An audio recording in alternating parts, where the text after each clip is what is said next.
Welcome to Revenge Return, where love is never simple, revenge is never accidental, and every story unfolds with secrets, betrayal, and emotional twists you won't see coming. This is where the story begins. The call came from a number I didn't recognize at 4:32 p.m. on a Thursday. I almost let it go to voicemail. I was in the middle of vaccinating cattle with my ranch hand Miguel, but something made me answer. Is this Claire Hawthorne? Yes. This is Tom Bradley from Bradley Real Estate in Helena. I'm calling about your property at 4420 Cottonwood Road. We have buyers scheduled to close next Friday, and I need to coordinate final walkthrough times with you. I pulled off my work glove. I'm not selling 4420 Cottonwood. Pause. Ma'am, we have a signed purchase agreement. Your brother Ryan Hawthorne listed the property 3 weeks ago. We've been through inspection, appraisal, everything. The buyers have sold their house in Seattle. They're planning to move in 2 weeks. Ryan doesn't own that property. I do. The listing agreement shows joint family ownership. There's no joint ownership. I'm the sole owner. Ryan has no authority to sell anything. Silence. Then, Ms. Hawthorne, we have a $680,000 deal closing in 8 days. If there's an ownership dispute, I need to know immediately. It's not a dispute. Fraud. My brother doesn't own the ranch. He never has. I'm going to need documentation proving your ownership. Can you provide that? I can provide the deed, the tax records, the agricultural exemption certificate in my name, and the livestock brand registration with the state. All showing sole ownership. Tom's voice went tight. I'm calling an emergency meeting with the title company. Don't go anywhere. After we hung up, I stood in the cattle pen, dust settling around my boots, trying to process what I'd just heard. Ryan had sold my ranch. My 240-acre cattle operation that I'd built over 7 years. The house I'd renovated myself. The pastures I'd fenced. The herd I'd spent years breeding. And he'd done it without telling me. I called my attorney Linda Chin, who handled all my ranch contracts. Linda, my brother just sold my ranch without my permission. What? I explained the call from the realtor. The buyers. The closing scheduled in 8 days. Claire, that's real estate fraud. How did he even list it? I don't know. But the realtor thinks there's joint ownership. There isn't. Send me the contact information for the realtor and title company. I'm shutting this down today. Next, I called the Madison County Recorder's office. The clerk pulled up my property record. 4420 Cottonwood Road. I'm showing Claire Hawthorne as sole owner. Deed recorded November 2018. No other names, no liens, property taxes current. Has anyone requested ownership documents recently? Let me check. Yes. Bradley Real Estate requested verification 2 weeks ago for a sale transaction. What did you tell them? I sent a copy of the recorded deed showing your sole ownership. Did they ask about anyone else being listed as owner? No. They just asked for the current deed on file. So Ryan had lied to the realtor about joint ownership, and the realtor hadn't fully verified before proceeding. Or maybe Ryan had shown them forged documents. Either way, this was escalating fast. I drove to town and walked into Bradley Real Estate at 5:47 p.m. Tom Bradley was in his office on the phone looking stressed. When he saw me, he held up one finger. Wait. I waited. He hung up. Ms. Hawthorne. I've been on the phone with our title company for the past hour. They're saying you're the sole owner. No co-owners. No joint tenancy. Correct. Your brother presented documents showing shared family ownership through your father's estate.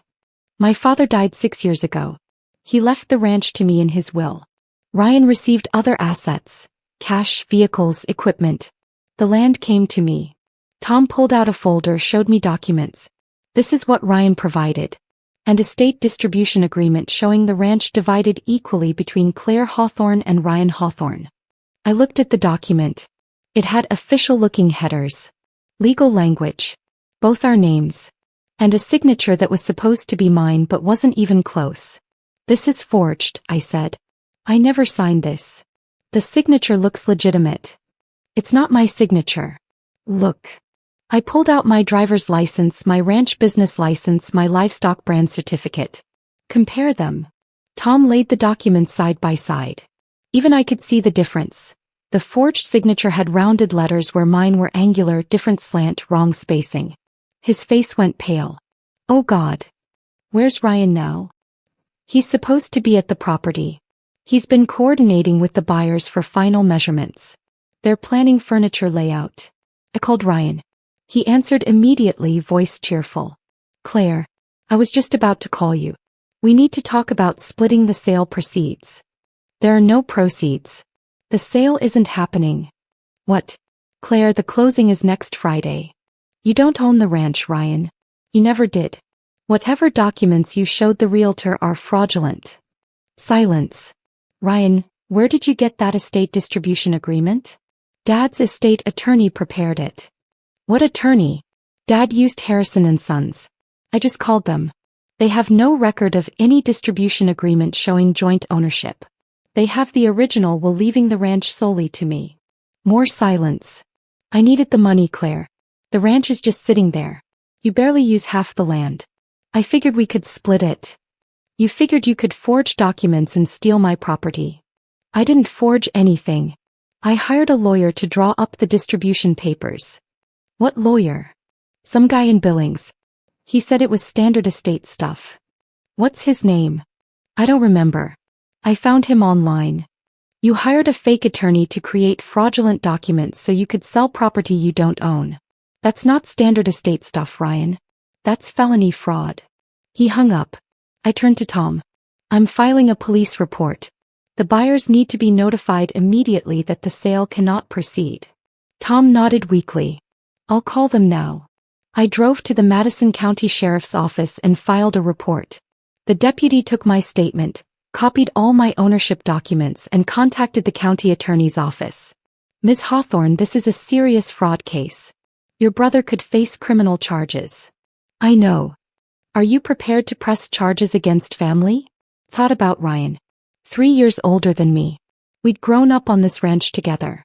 But after Dad died, he disappeared for months at a time, only showing up when he needed money. I'd loaned him $15,000 2 years ago. Never saw it back. Yes, I said. Press charges. The next morning Linda called. The title company pulled the estate documents Ryan submitted. They're definitely forged. The attorney who prepared them doesn't exist. The Bar Association has no record of anyone by that name. So Ryan created completely fake documents? Or paid someone to create them? Either way, it's fraud. The title company is canceling the transaction and notifying the buyers. What about the buyers? Are they going to sue? They could.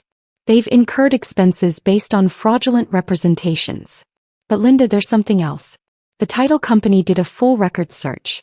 They found 3 other listings for your ranch in the past 18 months. What? Ryan listed your property for sale 3 times before this. All with different realtors. All claiming co-ownership. All fell through when title couldn't be verified. My stomach dropped.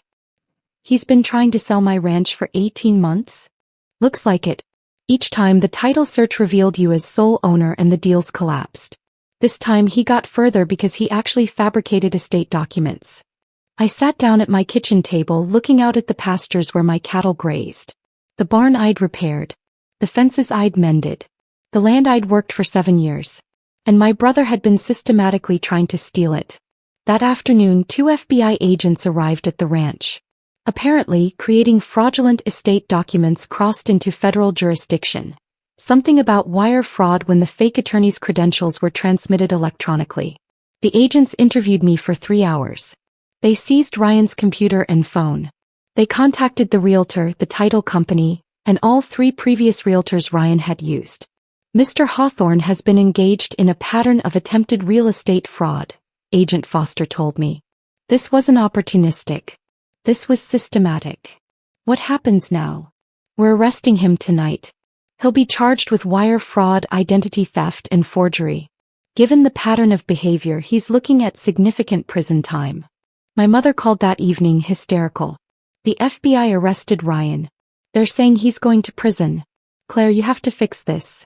I didn't do anything, Mom. Ryan tried to sell my ranch 4 times using forged documents. He's your brother. He made a mistake. 4 attempts over 18 months isn't a mistake. It's a crime spree. You could drop the charges. I didn't file federal charges. The FBI did.